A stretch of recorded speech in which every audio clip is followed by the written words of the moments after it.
It's 3 o'clock in Central Europe. AFN News from the wires of the AP and UPI. Good afternoon. I'm Dan Allen, AFN News reporting. The Soviet Union has announced that it will strengthen its defenses, but at the same time, the Kremlin said it is cutting planned military spending for 1977. The defense policy statement was delivered by the Soviet finance minister at a meeting of the Supreme Soviet, the Russian parliament.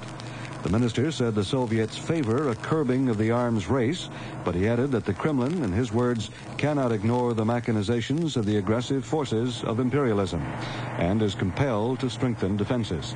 The minister announced a 1977 defense budget of just under $23 billion. That's down from some $23.5 billion last year. Christian militia leaders in Lebanon are predicting the eventual collapse of the latest pan-Arab ceasefire. That prediction, issued today, was coupled with a series of statements that will sorely test the guidelines of the new truce.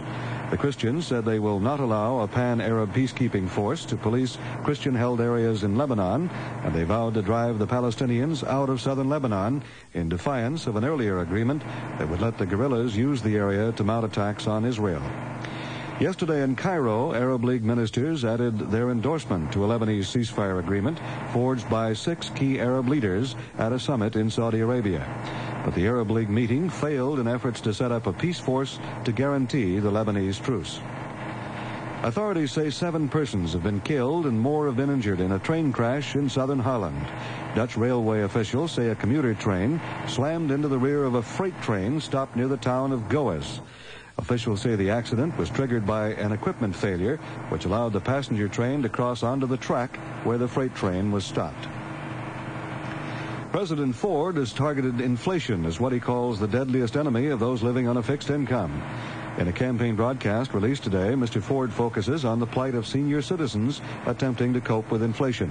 The president renewed his call for congressional enactment of a health insurance plan that would cover all but the first $750 of the cost of treatment of prolonged illness.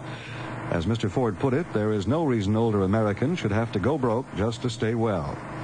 Jimmy Carter says he's not overconfident, but the Democratic candidate already is planning his first weeks as president-elect. Speaking in Chicago yesterday, Carter outlined some of his plans, including meetings with the bipartisan congressional leaders to map foreign policy. Carter is campaigning today in New York and Pittsburgh. For a report on activities today in Washington, here's UPI correspondent Mike Kellerman. News organizations and television networks and a record company today will be waiting anxiously for a decision from a federal court here on how and when the court will draw up guidelines for the release of Nixon White House tapes from the Watergate cover-up trial. The court ruled yesterday that some 30 White House Oval Office tapes containing conversations between Richard Nixon and his aides can now be made public. The court is concerned that once released, the tapes will be sold for profit.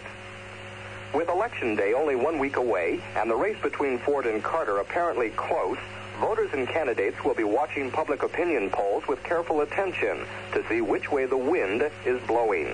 What seems to mystify many is the different results that polling organizations come up with at the same time. Well-known pollsters George Gallup and Lou Harris are bound to address these and other questions when they appear together today at the National Press Club. That's Washington. This is Mike Kellerman. Authorities will be beating the bush in northwestern Georgia today as the hunt continues for one of 6 vicious lions that escaped from a private zoo. The U.S. dollar slipped a bit on the Frankfurt money market today, but although today's fix of 2 marks 40.62 is fractionally lower than yesterday's, tomorrow's military rate of exchange will remain at 2 marks 39 to the U.S. dollar. And that's news from the wires of UPI and AP. The next news at 4, I'm Dan Allen reporting.